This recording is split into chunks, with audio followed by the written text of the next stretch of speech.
Welcome to the Selah episode of the Christian Men at Work podcast, where in between my interviews with Christian men, I talk about 5 things.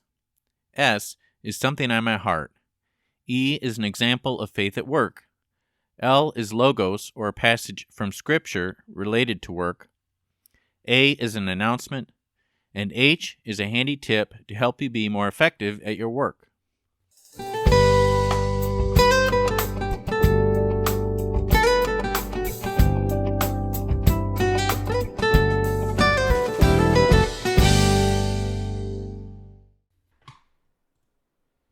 Men at Work, welcome to episode 196, which is Selah episode 94. For something on my heart, I want to talk about change. And I'm going to get real personal with you. I've made references over the last 6 months to some challenges going on in my life. For those of you who've been listening, you may have wondered, since I wasn't very specific. So I'm just going to share a few personal details about my life. I'm going through a separation with my wife, and basically I've been in a spiritual war for the last 6 months, which includes, you could say, denial, negotiating, trying to negotiate with God and others through this, a lot of deep sadness, some counseling, and as I've made mention, I got involved with a men's group called the Real Men 300, and that has been such a blessing. I'll continue to talk about the lessons I've learned and continue to learn through that group, because I think it's so important for men, what I'm learning through that group. But I just wanted to share with you in this episode a few conclusions that I've drawn from this experience. First of all, it doesn't matter what portion of this or any situation in our lives is from our actions versus someone else's actions. And in fact, it's futile, and you could say to devote any energy. It's futile to devote any energy to something that you cannot control, just as a simple fact, other than turning things you can't control over to Yah, our Abba Father, in prayer. It's foolish to focus on things you can't control, is what I'm trying to say. Where my primary focus needs to be, and I'm trying to keep it, is to change only what I can change. In other words, what I actually have the ability to change. And that's pretty much limited to my own personal thoughts, words, and actions at the end of the day. Now, if I stop there, I risk being only in the realm of the world of self-help or self-improvement, or if you take it to the extreme, actually self-actualization. In other words, improving oneself. And that is not Christian. That is not the way of Yah. That is in the devil's playground. At an earlier point in my life, I had a low point, a really low point, similar in many ways to this low point in my life. And one of the ways I responded to that was to seek out self-help the world's way. And I remember specifically, I went through this course where they walked you through 13 moral traits that was based on something that Benjamin Franklin had put together. And one of the exercises was you picked a moral trait that you wanted to improve on and put up a Post-it note all over the house reminding you of that trait and just speaking it over and over. And it was exhausting, and I don't believe there was really any fruit that came out of that. As I look back to that season in my life, the only true lasting positive change I made was limited to really 2 things. One is I met and married a woman who was much farther along in her faith journey and in her commitment to her faith than me. And second, I got plugged into a vibrant church and men's ministry and an evangelical mindset with a lot of discipleship opportunities. And that started a journey of sanctification. In other words, change not the world's way, but God's way. And that resulted in a number of positive changes in my life. Specifically, I removed the majority of really what I would call stupid, heinous, obviously bad outward sins of the flesh. And I also started thinking about, what does it mean to live out your faith other than just going to church on Sunday? And that led to thinking about ministry opportunities and sharing with others what little I had learned in my journey.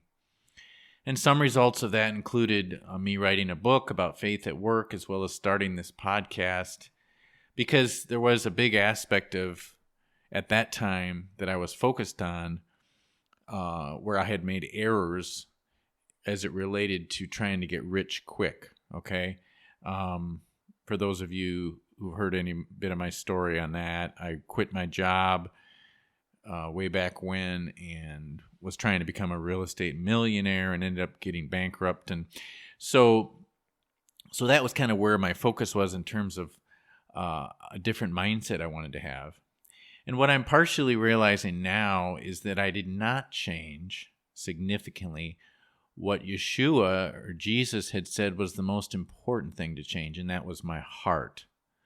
That I actually may have short-circuited my heart change by launching into sharing with and helping others around this area of faith at work. And not to mention, I think my motivation for writing the book and doing the podcast had a large element of pride with it, and I think that hindered my heart change as well. So I guess the point I'm making is whether we're doing a secular version of self-help or a Christian version of self-help, if we're not surrendering ourselves to God and just being totally honest with ourselves about what is wicked in our hearts and what is lacking and what needs to change, we will continue to try to change on our own efforts instead of turning it over to God. And we will miss out on the things that need to change the most. The only true path to change is to die to ourselves and to surrender and let the Holy Spirit change us from the inside out, not from the outside in. Of course, that doesn't mean we don't have a role to play. We do. This takes effort on our part. But it has to start with a humility that we do not have the answers, and constantly going to God, asking Him to reveal to us what we're missing and what He really wants to change in us. To be even more specific and personal with you, there's 3 areas of change where I need the most. One is to be positive and not negative, to be encouraging to others and not critical, and to be content in all things and not discontent. Of course, that's not the limit of areas where I have to change, but I'm finding the need to focus on the low-hanging fruit, the things that where the need is the greatest and where the potential for change is the greatest, and where I just feel like God is leading me to make a change is the greatest. So what does that mean? You might be wondering with regard to what I'm doing with this podcast. I'm not quite sure, to be honest. I know that I want to continue doing this podcast. I really enjoy it, and I'm praying and hoping that there's some benefit to it, that those of you listening to this, that it's part of God wants from you in terms of your walk with Him, that some of what I'm sharing is actually from God and speaking to you specifically about where you're at. So for now, I'm believing that that's true, and I'm going to continue doing these podcasts. I do plan to be a little more selective in the interviews I do. Overall, over the years, I've been pretty specific about talking with men about their specific occupations and how they live out their faith. And just in the season I'm in right now, I'm probably not going to do a lot of those, and I'm going to be focusing on speaking to men who can really speak into the issues that I think are really holding men, including myself, back from what God wants from us over our overall lives. And work is a part of that, and I will continue to maintain some focus on our work, but there's going to be a little bit more of a focus on the heart change that's needed for all of us, and the stumbling blocks that I'm learning are there for both me and other men that often don't get talked about. I also continue to feel led to talk about some of the things I've learned around the Messianic and Hebrew root side of things. As for those of you listening for a while, have heard me make mention of that from time to time. I haven't decided yet if I'm going to continue to incorporate that little by little or here and there into this podcast, or maybe make a transition and do an additional podcast just focusing on that. I haven't decided yet, but just being transparent with you about that. So that's it. It's just kind of a check-in about where I'm at on a personal level. Hope you gained something from that or can relate to that in some way. I don't know, but I just felt led to kind of go that route with this episode. Next is E, which I'm trying to use now for encouragement, and this will be focused on more on the work side of things. And I spoke with a coworker recently, and there were several of us talking, and this gentleman was in a maintenance shop, and he was talking about some machinery that he worked with. He worked on several different machines, and someone kind of jokingly said, "Boy, you better keep working well on those machines so that you can bring the paycheck home." And he also kind of half jokingly said, "Well, actually, I better keep these machines going for all of y'all's benefit, because if I don't, then this whole plant's going to shut down, and none of us are going to get a paycheck." And he was right, but it got me thinking about how there's an aspect of our work that's valuable that I hadn't even thought about. Oftentimes I talk about being a good witness to others by showing excellence in our work. In other words, showing people that, when you follow Yah, you're naturally going to do a good job in your job, and that's going to inspire others to think, oh, what's different about that? Why does that person work so hard and do such a great job? I want some of that. But you know what? This is like a whole different aspect of it, which is if we are effective in our work, our organization is going to be more effective. They're going to be better able to succeed in their goals, and that is going to result in a overall benefit and prospering to everyone in the organization. In other words, there's a direct link between the work we do and the success of our organization, and that benefits everybody we work with. This time of year is when most employers, including mine, they give out bonuses, and it's based on performance from the previous year. Usually there's a metric that combines both an individual's performance as well as the overall performance of the organization as a whole. And this year it was lower than in the past, partially or primarily because of some economic factors that were kind of outside of the organization's control, including inflation and others. But this is just a reminder to me that there are some things in our lives, in our work lives, that are outside of our control.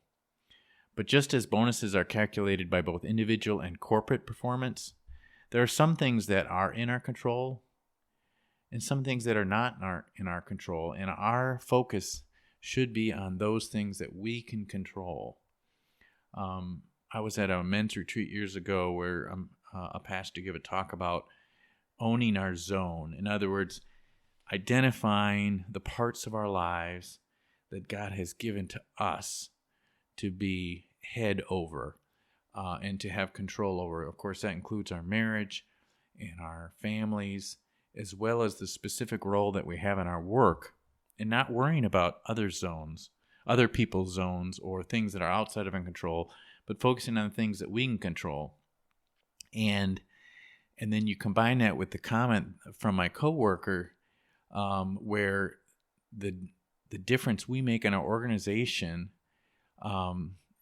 doesn't just demonstrate what a Christian life looks like. It actually contributes financially and other ways to others in our organization. So as you're doing your job, I guess I would recommend you think about that. Think about how well you do your job is going to benefit each and every person in the organization that you work with in some way.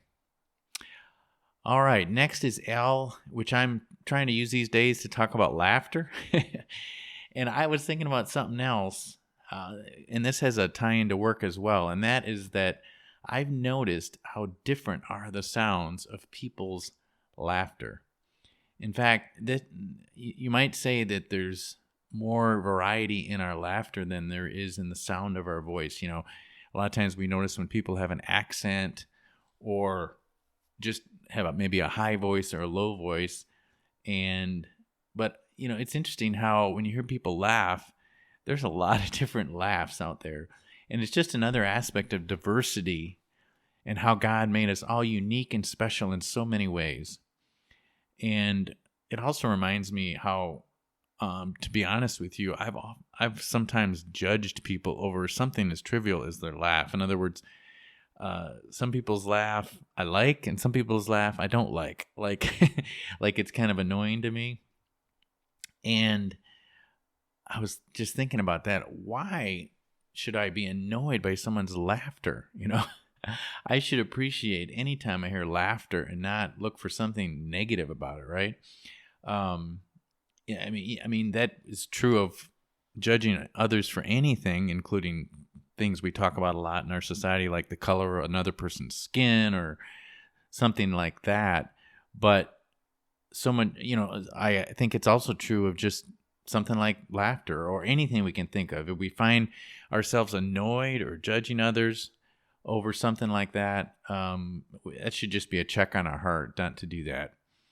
And another thought on this I had was that the fact that I even notice that there's a variety in people's laughs shows that I'm hearing laughter.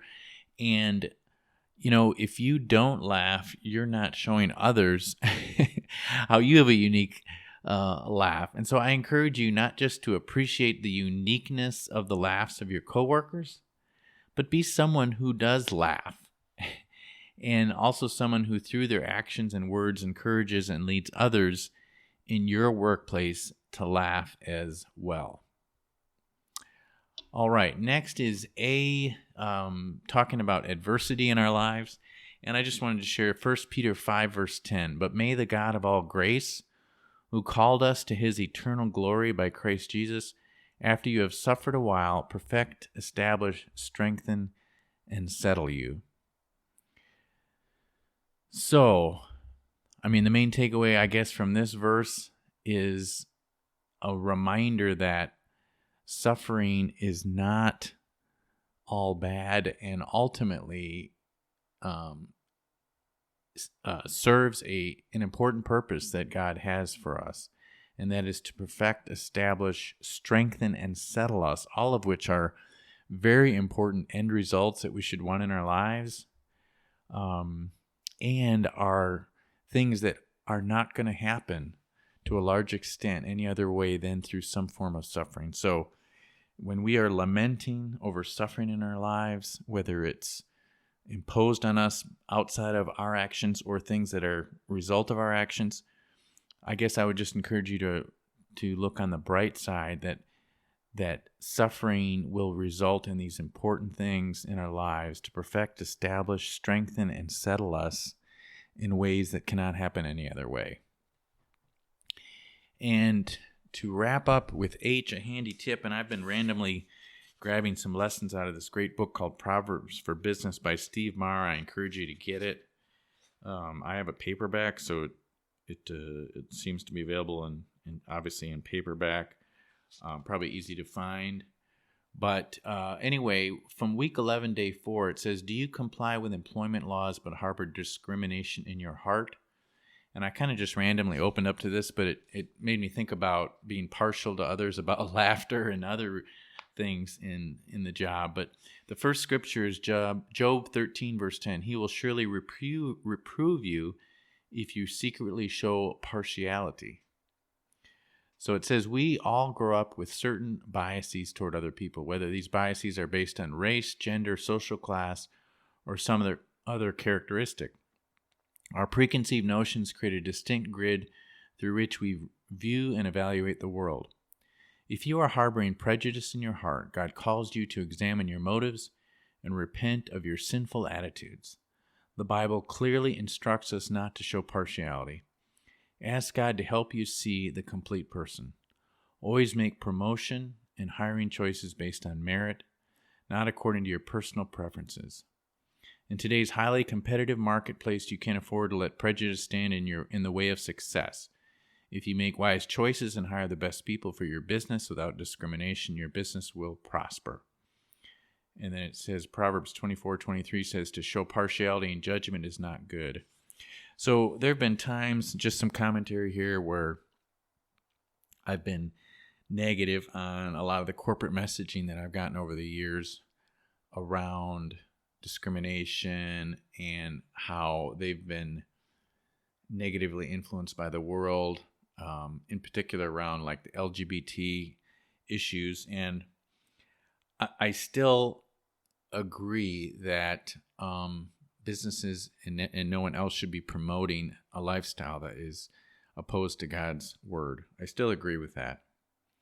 But I am becoming more open to the overall intent that businesses are pursuing, even if not they're speaking directly from God's word, is that we are not to be partial, not to discriminate. And I don't know, that's part of my journey. I don't know where you're at on that personally, but I am personally checking my heart and whether I'm showing partiality to anyone for anything these days, and to try to let God work on that as I identify it and remove that. And because honestly, how can you love others if you have biases that are hindering you in that way? So just my 2 cents on that. And I guess that's all I have for this episode. I love you guys, and I hope you have a wonderful week. God bless.